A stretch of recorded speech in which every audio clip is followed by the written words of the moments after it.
Hey y'all, the title of this live stream video is automating customer research. The first time I'm actually going to tell you before I get into how to automate some of your customer research is that you can't.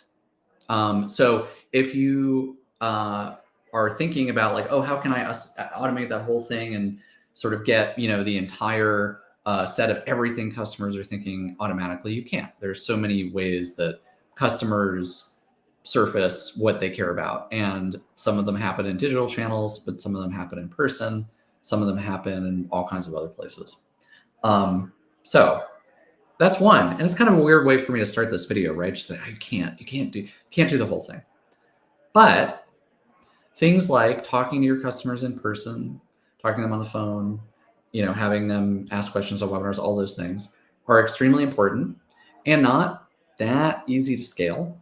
And I'm going to show you a framework for pulling in learnings from that into a broader strategy.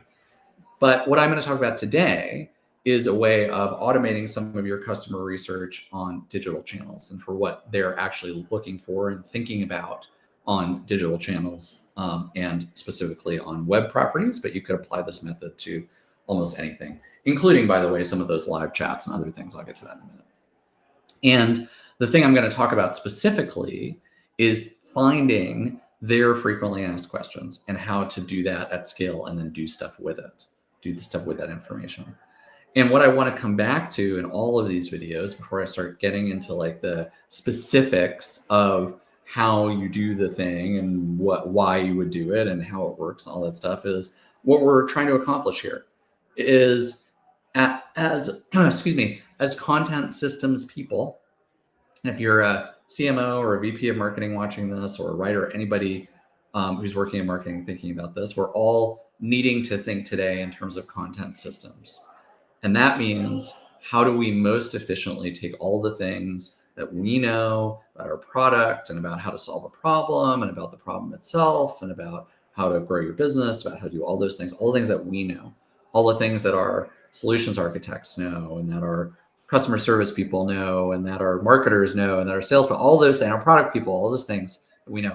And how do we convert them as efficiently and effectively and widely distributed as we can into things that our buyers need to know?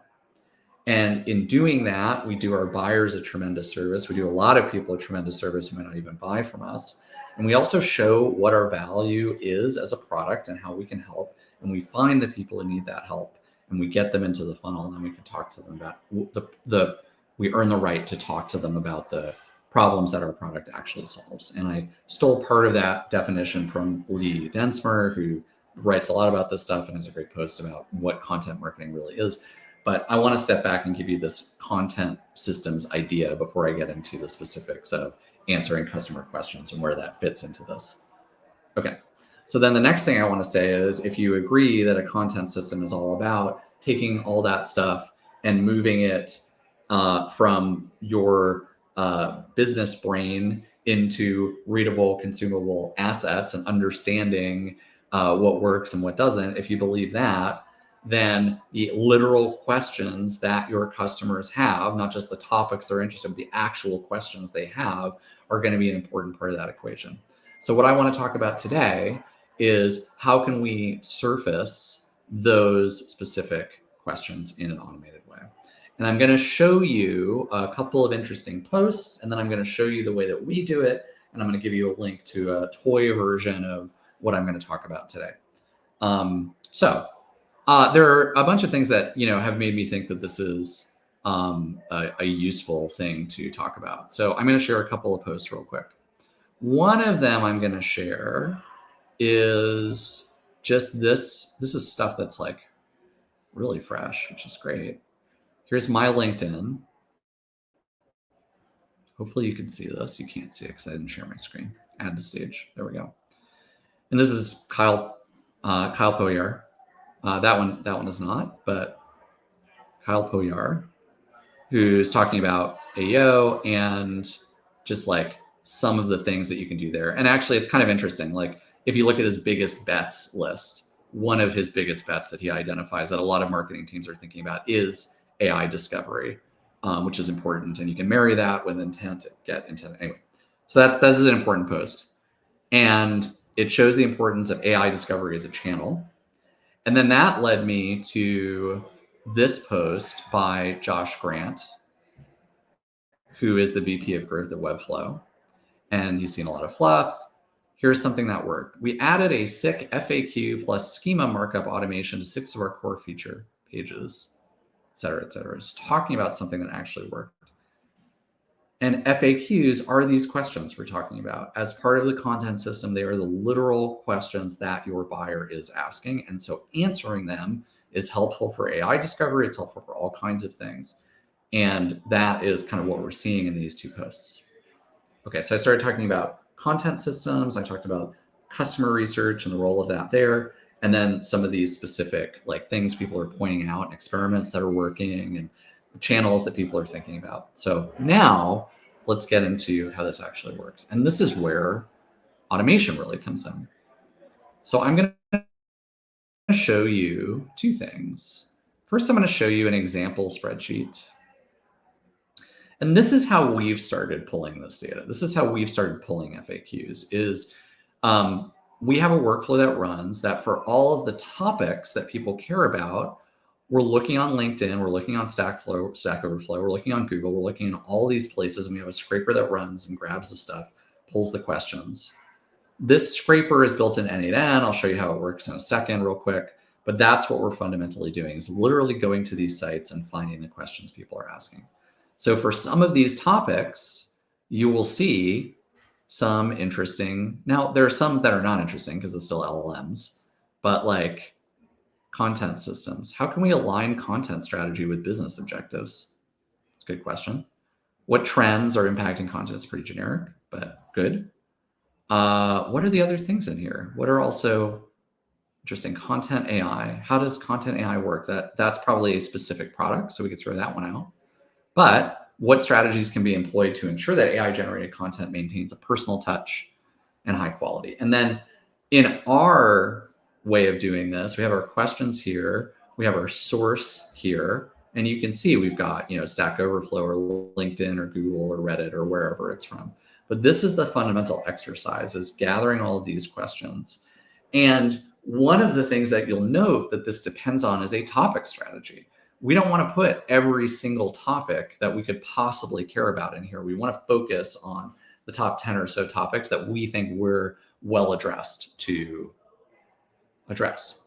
So for us, I've got some example topics here, but that might be content strategy, might be AI and content, it might be SEO, might be GEO. Those are things that could all be on our topic strategy. For you, there are 5 or 10 other topics, but you want to keep that list pretty manageable so that you can put it in here and see what the FAQs are. And then you can start to refine them and go through them and look for the sources, look for the threads and all those other things. So this is where the thing happens. And you can see we've got the topic, we've got the question, we've got the source. And then what we're doing is we're actually drafting an LLM response. We're actually taking that question that somebody asked and asking that to a separate LLM and seeing what it comes back with, and are we mentioned, who's mentioned, all that stuff. And then the next step with these is then to start taking these, and let me show you how the workflow works just real quick. It's not simple. There are tools that can help automate this. There's AirOps. We use N8N. But you can see what's going on here, which is when you start the workflow, it kind of goes in, it reads these Google Sheets, and here it is looking at all these different sources to find these questions. So these are real questions. And then it's going through a separate thing and answering them, which is happening down here. And I'm actually running this right now while we're talking, and that spreadsheet's being filled up, as we talk. But anyways, so that's the idea here, is we're pulling those FAQs from actual sources and we're putting them into the spreadsheet. Now, what do we do next with all this? So this is where content velocity actually leads back into what we're talking about. And content velocity is, can you publish on a good cadence? It's not like, are you keeping your blog up to date? It's, are you keeping up with all the questions that your buyers have and all the things that they need to know? And are you answering them as many as possible? That is not an English sentence. Are you answering as many of them as possible? So that's where content velocity comes in, because the next thing you can do once you have this data is you can start to say, okay, let's take this question, let's put it in a separate workflow that answers the question using materials from our site or using materials from somewhere else, or pulling, building articles that are full articles or building Reddit responses. But once you have this data, those are all workflows that you can put on the top. Like I said, there are lots of tools you can do this. We build our own for now, but you can go out and get platforms that will do this for you, of which AirOps is probably the best known right now. So that's it. That's that research workflow. And so when we get back to the original sort of title here, which is automating customer research with LLMs, I started and I said, no, you can't do that. But actually, this is the big part that you can do. What about some of those other things, like the conversations that your sales team is having, or the conversation you're having at events, or the stuff that gets put in the chat at a webinar, or the support tickets that get opened?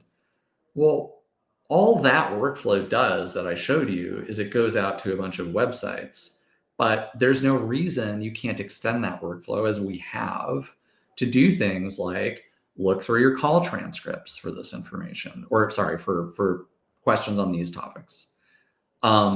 Look through the things that are questions that are being asked at your webinar and add those to this.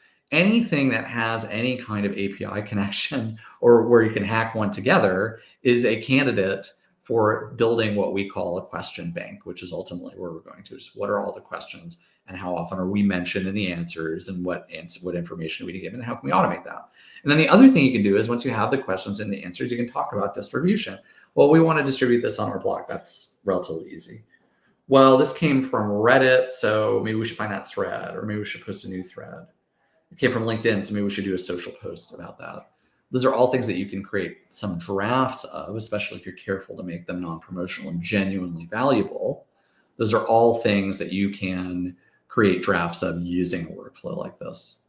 So stepping back one more time and thinking about content systems and automating customer research with LLMs, automating your customer research is an important part of a content system. And a content system is a way of creating high performance, high velocity content that gets from what your buyers need to know to the things that you know.